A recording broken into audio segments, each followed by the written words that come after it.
Dia sudah kaku, dia udah berhenti bertumbuh. Ya sudah di situ aja. Aku tidak bisa ngalah. Orang seperti ini tak akan bisa berpartner dengan siapa-siapa. Paling-paling dia hanya bisa bermitra dengan orang-orang yang cocok dengan dia atau orang-orang yang mau dia jajah. Dia hanya bisa dengan orang-orang yang pokoknya harus setuju dengan dirinya. Nggak bisa lagi menerima perubahan dari Allah. Kalau Anda belum subscribe di channel ini, segera supaya Anda bisa mengikuti terus rema-rema dari Roh Kudus ya. Tuhan mau melakukan sesuatu yang baru, tapi janganlah kita menjadi penentangnya. Karena kalau kita mau menerima perbuatan Allah yang baru, hati dan spirit kita nggak boleh kaku. Bebaskan rohmu, buka hatimu. Dan jangan bersandar pada pengertian sendiri. Berikan judul seperti ini, 3 tipe orang yang menentang pekerjaan Tuhan yang baru. Janganlah kita jadi salah satu di antara ketiganya. Dan janganlah kita menjadi ketiga-tiganya. Ya, mari kita sama-sama membukanya. Firman Tuhan hari ini berada di Lukas pasal 5. Lukas 5 ayat yang ke-33 sampai 39. Ini tentang puasa. Tapi ada banyak sekali kebenaran tentang kehidupan, bukan hanya puasa saja. Ayat 33, orang-orang Farisi itu berkata pula kepada Yesus, murid-murid Yesus sering berpuasa dan sembahyang. Murid-murid Yohanes sering berpuasa dan sembahyang. Demikian juga murid-murid orang Farisi. Tetapi murid-muridmu makan dan minum. Jawab Yesus kepada mereka, dapatkah sahabat mempelai laki-laki disuruh berpuasa, sedang mempelai itu bersama mereka? Tetapi akan datang waktunya, apabila mempelai itu diambil dari mereka, pada waktu itulah mereka akan berpuasa. Ia mengatakan juga suatu perumpamaan kepada mereka. Tidak seorang pun mengoyakkan secari kain dari baju yang baru untuk menambalkannya pada baju yang tua. Jika demikian, yang baru itu juga akan koyak, dan pada yang tua itu tidak akan cocok kain penambal yang dikoyakkan dari yang baru itu. Demikian juga tidak seorang pun mengisikan anggur yang baru ke dalam kantong kulit yang tua. Karena jika demikian, anggur yang baru itu akan mengoyakkan kantong itu, dan anggur itu akan terbuang dan kantong itu pun hancur. Tetapi anggur yang baru harus disimpan dalam kantong yang baru pula. Dan tidak seorang pun yang telah minum anggur tua ingin minum anggur yang baru, sebab ia akan berkata, anggur yang tua itu baik. Nah, kedatangan Yesus waktu itu membuat banyak orang Farisi, ahli Taurat tidak bisa menerimanya. Karena Yesus membawa hawa yang baru, dia membawa angin yang baru. Beda sekali dengan murid-murid orang Farisi itu sendiri. Bahkan murid-murid Yohanes pun nggak begitu. Yesus membawa perjanjian baru. Dan mereka belum ready untuk itu. Coba lihat ayat 33 sekali lagi kita baca. Orang-orang Farisi itu berkata pula kepada Yesus. Ini ngomong langsung ke Tuhan. Protesnya begini. Murid-murid Yohanes loh sering berpuasa dan sembahyang.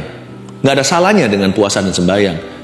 Tapi saya rasa ini bukan soal puasa dan doa yang punya tujuan jelas, tapi sudah menjadi tradisi saja.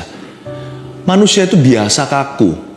Dikit-dikit jadi kebiasaan. Manusia itu memang makhluk kebiasaan. Tapi kita nggak boleh terlalu biasa sama Tuhan. Karena Tuhan kita itu senantiasa bergerak. Tuhan itu punya pedoman. Firman sudah tertulis kok. Nggak bisa dibatalkan. Berarti Tuhan itu nggak semena-mena. Namun demikian, cara kerja Allah dalam kehidupan kita itu unik dan heran. Nah, kalau kita selalu membanding-bandingkan, bandingkan dengan orang lain salah. Bandingkan dengan diri sendiri juga apa yang kita lalui dulu. Dulu begitu loh. Dulu aku begini. Tuhan gak akan bekerja 2 kali dengan cara yang sama. Nah, kita juga bisa bandingkan diri dengan sukses masa lalu. Itu merugikan. Dan jikalau kita juga menjadi makhluk trauma yang selalu melihat ke belakang, dulu aku punya pengalaman buruk tentang itu, ke depan gak tentu. Ikut Tuhan itu harus fresh hari ini. Kita harus segar imannya dan belajar percaya dengan tuntunannya.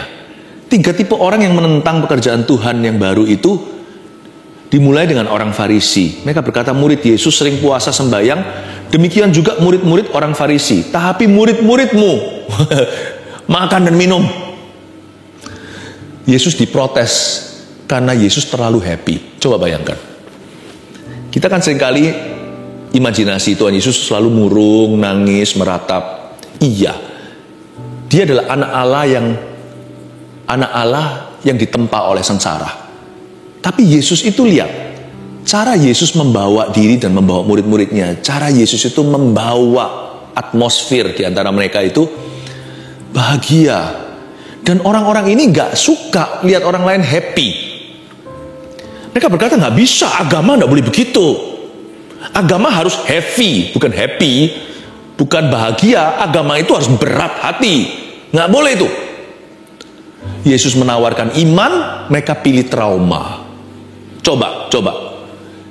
Yesus memberi mereka kasih karunia, mereka protes, apa-apaan tuh? Mereka pilih hukum Taurat.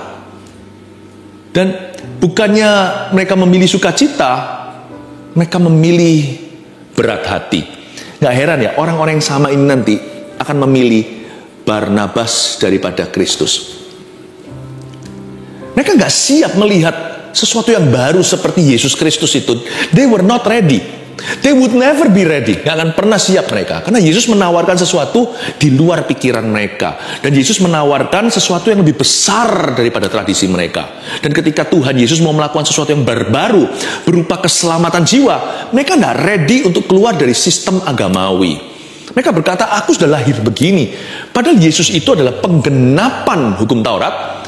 Mereka masih pegang hukumnya. Penggenapannya tiba, mereka menolaknya. Karena mereka sudah berabad-abad demikian. Orang-orang seperti ini, mana bisa sih digarap lagi? Tanah hatinya udah terlalu kaku, terlalu keras. Udah gak bisa dibentuk sama Kristus. Sehingga Yesus berkata seperti ini, ayat 34. Yesus mencoba mencelikkan mata mereka. Jawab Yesus kepada mereka, dapatkah sahabat mempelai laki-laki disuruh berpuasa? Karena kalian itu kenapa sih, kata Tuhan? Apa salahnya sembahyang dan doa, puasa itu juga Tuhan ajarkan. Tapi sukacita itu juga datangnya dari Allah. Nah sekarang mereka itu bersama dengan aku tuh belum mati. Aku masih bersama dengan mereka. Apa salahnya kalau mereka happy? Apa salahnya kalau mereka ekspresi? Tuhan itu sangat-sangat realistis. Manusia itu cenderung punya pandangan yang susah diubah. Tapi Tuhan itu gak mau kita begitu. Manusia roh kita harus memerintah. Tuhan mau kita itu Tuhan ingin kita menjadi orang yang mudah dibentuknya. Orang-orang yang gampang dituntun oleh Roh Kudus. Dan Tuhan Yesus tidak harus sungkem dengan cara manusia kalau mau bekerja dalam kehidupan seseorang. Jawab Yesus pada mereka, dapatkah sahabat mempelai laki-laki disuruh berpuasa sedang mempelai itu bersama mereka? Tetapi akan datang waktunya apabila mempelai itu diambil dari mereka. Nanti mereka akan berpuasa. Nanti mereka semua akan berdoa. Nanti mereka semua akan sembahyang. Coba ya, tipe ke-1 orang yang suka menentang pekerjaan Tuhan yang baru adalah orang keras, yang tidak suka segala perubahan atau apapun yang baru. Orang seperti ini susah ngikut Tuhan. Jikalau mereka pernah ikut Tuhan, ya sudah sampai situ doang. Hanya sekian, sampai sana saja. Tuhan gak bisa memperkenalkan sesuatu yang baru lagi kepadanya. Ya, dunia orang seperti ini itu sempit. Pokoknya kalau tidak cocok sama dia, hal itu tidak ada. Seolah-olah Tuhan pun atau Allah harus menyesuaikan dirinya dengan mereka. Orang-orang seperti ini adalah orang-orang yang keras. Maunya gitu. Aku memang gitu, mau apa lu? Gitulah bahasanya. Aku dari dulu ya begini. Gak ada yang bisa ubah aku. Nah, orang kalau sudah skakmat dirinya, orang itu akan berhenti mengikut Kristus sekalipun dia beragama Kristen sekalipun. Karena kita gak ikut agama ya, kalau kita ikut Tuhan itu kita ikut pribadi. Dan pribadi itu senantiasa bergerak. Makanya Yesus gak bisa dipatungkan kan. Lalu kita sembah Yesus di sana. Makanya itu Roh Kudus diberikan kan, dia maha hadir. Roh Kudus itu seperti air, seperti angin. Bukan berarti tidak ada pedoman, bukan berarti tidak ada ketetapan, jangan salah. Allah itu tertib. Tapi yang dimaksudkan tertib seringkali definisi di dalam hati banyak orang yang menentang perubahan. Tertib itu maksudnya mati, tertib itu maksudnya kaku. Enggak. Tertib itu kebenarannya berlaku, tertib itu prioritasnya jelas. Tertib itu buahnya tidak diragukan lagi. Kalau Yesus yang bekerja pasti terbukti. Bukan orang yang asal-asal klaim, oh ada Roh Kudus di sini.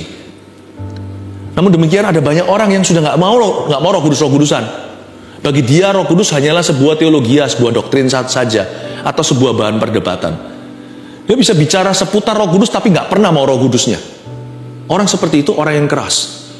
Orang keras sudah nggak bisa lagi mengalami pekerjaan Tuhan berikutnya. Orang itu sudah menjadi apa? Menjadi seperti istri Lot, menjadi seperti tiang garam. Dia sudah tidak bisa menjadi garam dunia. Dia sudah nggak bisa menggarami apa-apa. Dia sudah jadi tiang garam aja. Dia menjadi mantannya Tuhan. Orang yang keras itu sebenarnya orang yang sombong atau orang yang angkuh. Mereka menolak kita. Jangan bilang mereka lah, jangan tuding orang lain. Kita seringkali begitu. Makanya selalu harus dilembutkan kan oleh hadirat Tuhan. Mengapa sih kita memuji menyembah? Kenapa saya selalu praise and worship? Supaya hati saya itu loh diluluhkan. Karena manusia itu hatinya mudah mengkristal. Roh kita, daging kita itu gampang mengerak seperti nasi yang kering di dalam wajan. Orang keras itu susah dibentuk lagi karena hati mereka angkuh. Mereka nggak mau belajar lagi. Seringkali kita sudah menjadi orang seperti ini. Kita menjadi orang yang merasa been there, done that, know everything. Pernah lakukan ini, aku sudah tahu, nggak perlu belajar apa-apa lagi. Orang yang seperti itu merasa dirinya sudah arrive atau sudah tiba. Orang seperti itu nggak bisa dibawa ke tempat yang baru oleh Kristus. Makanya yang rugi sebenarnya bukan Tuhan.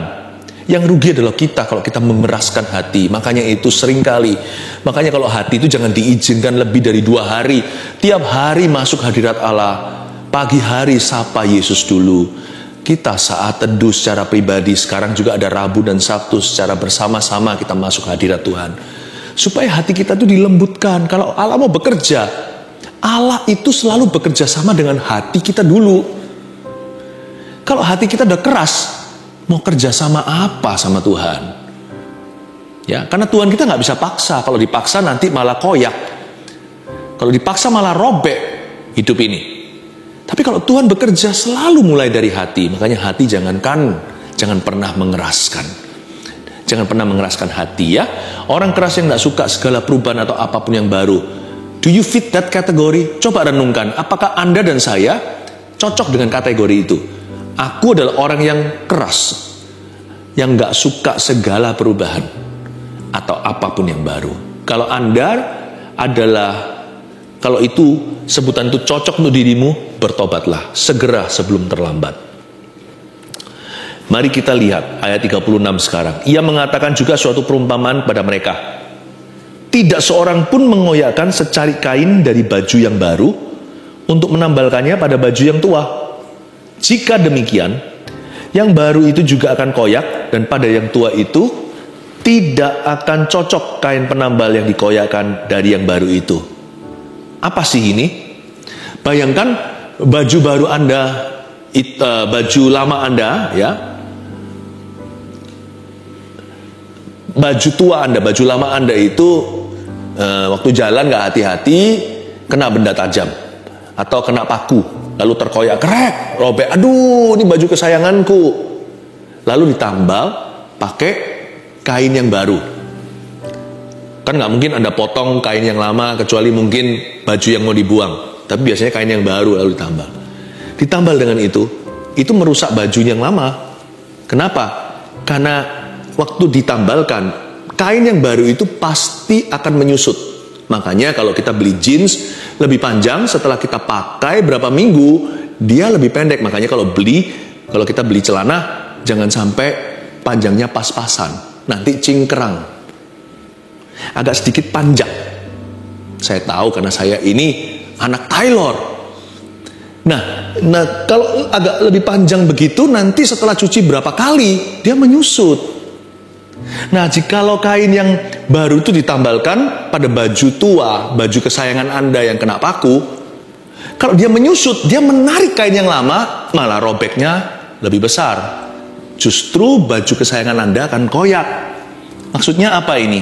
Ini tipe orang kedua yang tidak bisa mengalami pekerjaan Tuhan berikutnya, yaitu orang kaku yang gak bisa mengalah demi kebaikan yang lebih besar.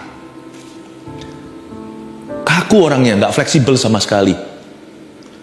Pokoknya kalau sudah ada maunya, nggak bisa diajak bicara. Udah maunya begitu. Orang seperti ini nggak mau ngalah sama sekali. Loh, kalau perkara-perkara yang prinsip ya kita jangan ngalah lah. Kalau kita disuruh menyembah berhala misalnya, ayo kamu sembah apa yang bukan Tuhan. Loh, nggak boleh. Kita nggak boleh mengkhianati Tuhan Yesus. Hidup mati tidak boleh mengkhianati.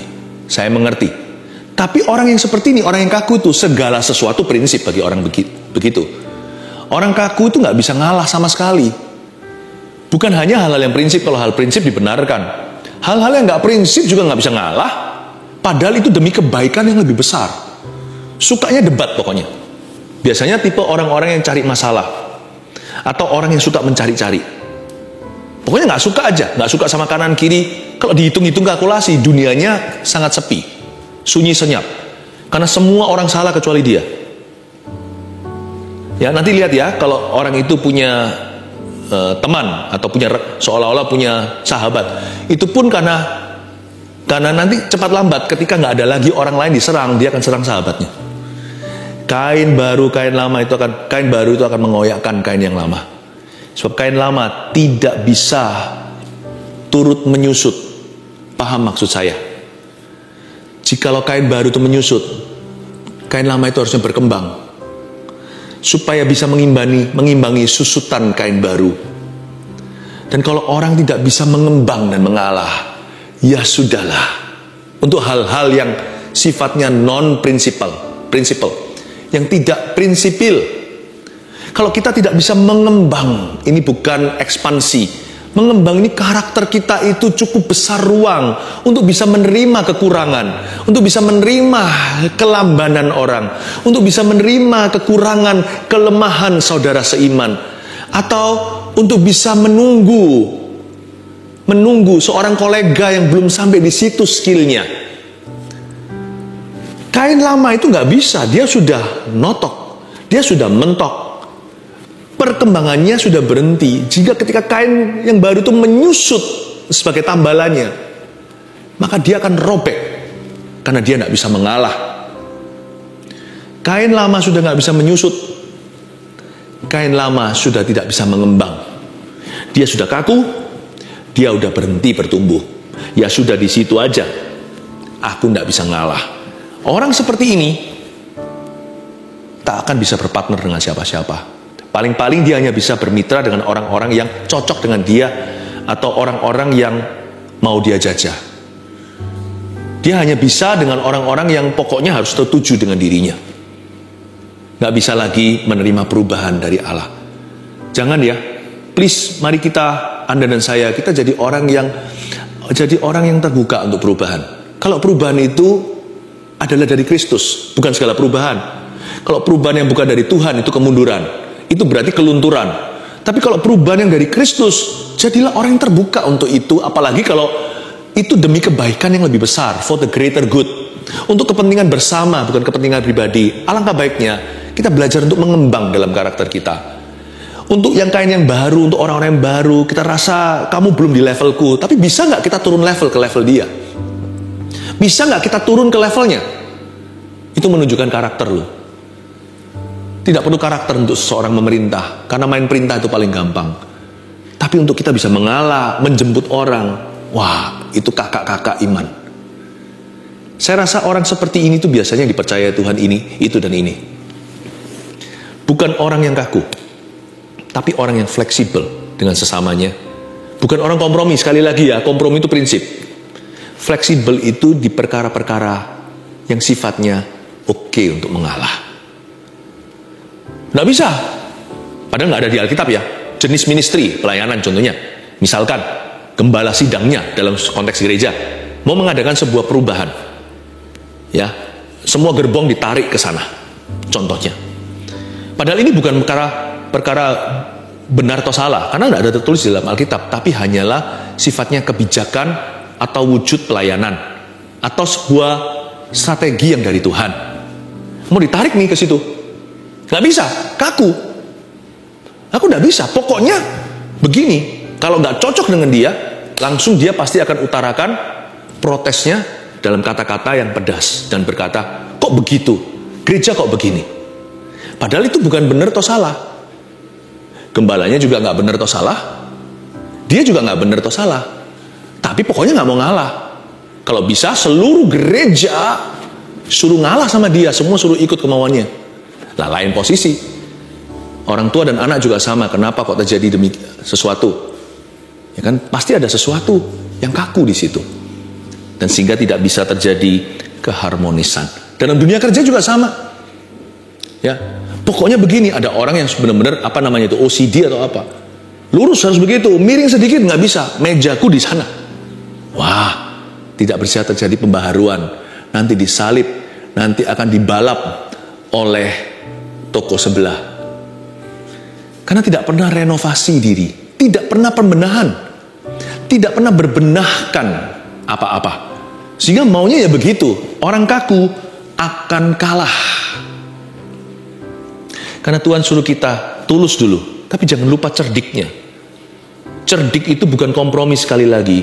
Seperti ular, bukan ular. Berarti kita disuruh cerdik dengan cerdik namun berprinsip. Tapi banyak orang mentang-mentang punya prinsip, kaku mati. Seperti seolah-olah rohaninya sudah dikanji. Susah kan digigit? Kebanyakan kanji masakannya. Dagingnya pun membuat semua gigi mental semua. Ada orang tertentu sudah tidak bisa dikunyah, tidak bisa diproses oleh Allah. Jangan kaku ya. Kalau Anda mau masuk ke dalam pekerjaan Tuhan yang lebih besar next year, jangan kaku dalam pekerjaan, jangan kaku dalam pelayanan, jangan kaku dalam hidup bersama, jangan kaku dalam keluarga, jangan kaku dalam rumah tangga. Be negotiable. Yang bisa diajak bicara, diajak negosiasi. Kalau hal-hal itu bukan soal prinsip atau kompromi. Nah, lalu yang berikutnya, yang terakhir kita melihat sekarang, ayat yang ke-37. Oh, sebelumnya ya, tadi sebelumnya itu ada kata tidak akan cocok kan? Kain itu tidak akan cocok pada pakaian yang tua. Nah, saya senang ini, ada orang tertentu yang tadi nggak cocokan sama orang. Udah nggak cocokan deh sama orang. Ini nggak cocok, itu nggak cocok. Lama-lama kita mikir, itu orang lain nggak cocok sama dia atau dia yang nggak cocok sama seluruh dunia. Saya ngomong begini kalau ada yang tersindir, saya nggak nyindir siapa-siapa loh. Saya betul-betul hati saya itu masuk hadirat Tuhan, beri firman gitu itu plong hati dan polos-polosan. Saya menyampaikan semua itu seperti senapan mesin mulut saya itu diisi peluru-peluru firman. Yang keluar kata-kata hikmat begini, tidak ada satupun yang terpikirkan. Saya bahkan tidak tahu kalimat berikutnya ini apa. Saya hanya tahu poin 1, 2, 3 sudah disiapkan untuk Anda, dan ini adalah ayatnya. Jadi kalau ada yang merasa, loh kok aku seperti dikuliahi, seperti dibicarakan, seperti sekarang bicara langsung kepada kita, kepada Anda secara pribadi, jangan lupa ya, ada faktor R di sini dengan R huruf besar, Roh Kudus. Mari kita terbuka hatinya. Tujuan akhir daripada apa yang saya sharingkan ini adalah supaya Anda bisa bergulir dalam rencana Allah. Supaya rencana Tuhan semakin sempurna dalam kehidupan kita. Ayat 37, demikian juga tidak seorang pun mengisikan anggur yang baru ke dalam kantong kulit yang tua. Nah, sekarang anggur. Karena jika demikian, anggur yang baru itu akan mengoyakkan kantong itu, dan anggur itu akan terbuang, dan kantong itu pun hancur. Nah, sayang kan anggurnya. Anggur kan mahal. Anggur yang murah aja mahal. Nah, ini maksudnya apa? Ini tipe orang ketiga. Tulis dulu, orang yang stagnan. Orang stagnan yang tidak mau berkembang demi perkara yang besar. Ya, orang stagnan. Jadi dia sudah nggak mau bertumbuh. Udah cukup bagiku. Enough is enough. Ayo dong belajar sesuatu yang baru. Nggak mau lah. Aku udah umur berapa? Umur itu hanya angka. Memang betul sih. Ada waktunya manusia itu paling cepat belajar. Makanya itu usia belajar itu kecaplah pendidikan. Kalau memang belum waktunya, apalagi orang tua mampu, kejarlah pendidikan dengan baik, jangan malas-malasan. Kalau hari-hari ini online gitu, Zoom dan sebagainya, jangan terus tidur-tiduran. Itu waktu berharga, itu waktumu sedang hangus. Setiap kali tambah tahun, dan ada orang-orang menyanyikan happy birthday to you, menurunlah IQ belajarmu. Maaf, maksud saya bukan menurun tahun demi tahun. Dia bisa menanjak, tapi menanjak untuk menurun. Mungkin di usia belasan tahun hingga 20 sekian itu masih menanjak kan. Nanti umur 40 udah menurun. Anda itu sudah ditakdirkan ke arah menurun untuk terima sesuatu yang baru. Makanya belajar yang sungguh-sungguh. Waktumu itu di countdown sama tubuh atau sama otak kita. Jangan sampai kita itu asal-asalan. Ya. Makanya itu bahasa misalkan kalau orang masih umur 5-6 tahun atau dia belum umur 10, dia pindah negara, bahasa aslinya lupa, bahasa baru melekat padanya. Kalau dia pindah luar negeri, dia udah lupa bahasa Indonesia, ngomongnya Inggris. Atau sebaliknya, ya kan? Kalau seumpamanya dia dulu kecilnya pernah sekolah di luar negeri mana, tapi setelah itu masih terlalu kecil, dia pulang ke Indonesia, lupa semua bahasa asing itu. Memang ada usia-usia yang cepat sekali belajar, tapi kalau bahasa atau pendidikan bisa demikian, tapi kalau kehidupan kita harus terus belajar. Nggak ada usia kadaluarsa. Kalau Tuhan kita harus terus belajar, ya, tentang perkara-perkara Tuhan. Makanya itu jangan pernah berkata, aku nggak mau bertumbuh, aku pokoknya maunya begini. Karakter kita harus terus berubah. Kejar-kejaran dengan waktu. Semakin cepat karaktermu berubah, semakin tidak kaku tahun yang akan datang ini. Ya, karena itu jangan jadi orang yang stagnan. Fight. Hari-hari ini di gereja yang saya gembalakan, gembala-gembala kami setelah puluhan tahun di dalam pelayanan, sekarang mulai lagi melanjutkan pendidikan secara formal. Ambil sarjana 2 dan sebagainya. Saya senang sekali, bangga melihat mereka-mereka. Gak pernah ada kata tua, sekalipun lebih susah dibanding dengan anak umur belasan atau yang masih umur 20 sekian. Mereka semua yang ngambil pendidikan ini lagi udah di atas 40 semuanya. Tapi mereka menantang dirinya sendiri untuk bertumbuh. Saya suka mentalitas tidak stagnan, sekalipun gak secepat anak muda belajarnya, tapi orang-orang begini akan belajar sesuatu yang baru. Dan Tuhan pasti akan memberi upah. Tidak mungkin tidak. Jangan jadi orang stagnan. Aku gak bisa. Ya sudah begini aku. Udah telat. Jangan pernah berkata terlambat. Ya, aku gak bisa baca. Orangnya dari dulu juga gak bisa baca. Saya gak suka baca kok. Dulu waktu sekolah aja gak pernah baca. Makanya sekarang pastor jangan paksa saya dong baca Alkitab. Kejadian sampai Wahyu. Kalau gak paksa saya juga gak habis ini. Karena kalau kita suruh pilih mau baca Alkitab atau mainan, ya pasti kita semua sukanya hobi. Makanya ada disiplin yang tinggi. Orang yang stagnan tidak beralasan. Maksudnya orang yang gak mau stagnan itu loh, gak akan beralasan. Tapi orang yang stagnan akan penuh dengan alasan. Gak bisa, memang aku begitu. Aku masih seperti yang dahulu. Jangan begitu. Ada mujizat Tuhan, ada faktor R tadi, ada Roh Kudus di dalam dirimu, dia terlebih besar. Ya, anggur itu akan terbuang. Kenapa sih? Saya tunjukkan ya. Itu kirbat yang lama, kantung anggur yang lama itu, dia itu sudah nggak bisa berkembang seperti kain tua, seperti baju kesayangan Anda itu, baju lama itu. Nah, ketika dimasukkan anggur yang baru, jangan lupa, anggur baru itu belum selesai proses fermentasinya. Jadi dia masih ada semacam gasnya. Misalnya soda, ya kan? Masih ada gasnya itu. Dan itu membuat akhirnya serat-serat dari kirbat itu harus mengembang. Karena gasnya anggur itu, anggur baru itu masih terus fermentasi. Dan serat-serat itu jikalau sudah tidak mau lagi bertumbuh atau berkembang ke kiri kanan, itu akan jebol, anggurnya semua tumpah. Apapun yang Tuhan mau berikan dalam hidup Anda, perkara ilahi yang besar dan perkara baru, kalau sifat kita itu beralasan dan kita selalu punya excuse, aku tidak mau berubah, aku tidak mau bertumbuh, aku ya begitu. Orang yang stagnan dan tidak mau berkembang lagi, dikasih Tuhan perkara yang baru juga percuma, jebol nanti hidupnya dan orang lain dirugikan. Karena itu tolaklah untuk menjadi orang stagnan. Ya. Nah, orang yang seperti ini tidak bisa bertumbuh lagi. Ayat 39 terakhir, dan tidak seorang pun yang telah minum anggur tua ingin minum anggur yang baru, sebab ia akan berkata anggur yang tua itu baik.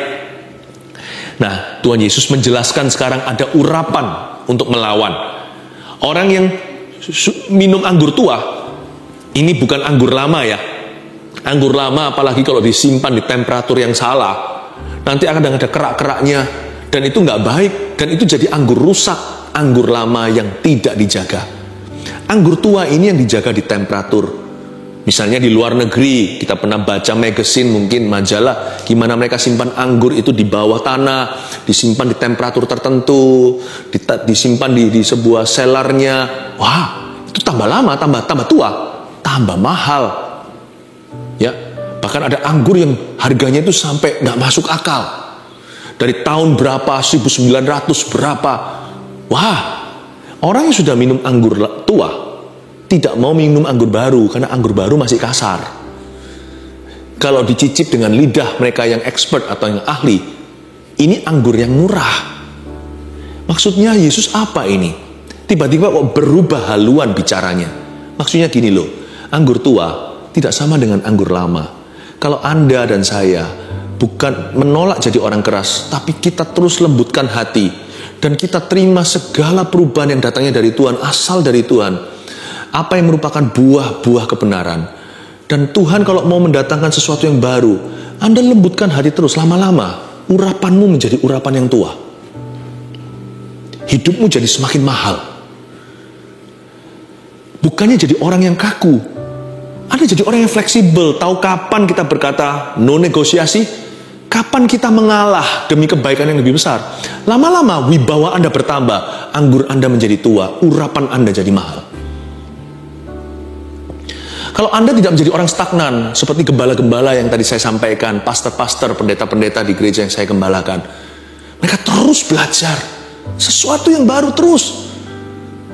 Bahkan sekarang kuliah mereka umur 40 sekian baru belajar bahasa Inggris sungguh-sungguh sebagai first language atau sebagai bahasa pertama, bahasa ke-1. Wow! Orang yang terus melawan arus. Aku gak mau stagnan, aku mau tumbuh pokoknya. Tapi saya sudah umur 60, baru aja banyak sekali orang umur 60 yang mulai jadi cell group leaders di gereja kami. Aku gak mau menjadi orang tua, apalagi bangka. Usia bisa lanjut, tapi aku tidak harus menjadi lansia. Aku harus menjadi orang, menjadi anggur yang tua. Wah, mereka melayani Tuhan. Kalau Anda terus melawan keinginan Anda untuk berhenti bertumbuh dan terus bertumbuh malahan, lihat ya nanti akan ada buah-buah baru di dalam hidupmu dan pelayananmu, dalam pekerjaanmu, yang Anda tidak sangka, tidak duga. Di usia sekian Anda bisa berkembang demikian. Anda bisa mengembang ke kanan ke kiri dan keturunanmu memperoleh bangsa-bangsa. Ini maksudnya, ada urapan yang berlawanan. Tulis sekarang 3 tipe orang ini. Yang kita review lagi yang menentang pekerjaan Tuhan yang baru. Jangan jadi begitu. Oke? Jadilah lawan katanya. Yaitu yang satu, orang keras yang tidak suka segala perubahan atau apapun yang baru. 2, orang kaku yang tidak bisa mengalah demi kebaikan yang lebih besar. 3, orang stagnan yang tidak mau berkembang demi perkara yang besar. 1 Petrus 4 ayat 7. Kesudahan segala sesuatu sudah dekat. Karena itu, kuasailah dirimu dan jadilah tenang, supaya kamu dapat berdoa. Saudara yang terkasih, terima kasih telah mendengarkan firman Tuhan hari ini. Jangan lupa untuk dukung terus channel ini dengan cara subscribe, like, share, dan juga komen, agar saudara kita yang lain juga boleh terberkati. Tuhan Yesus memberkati kita.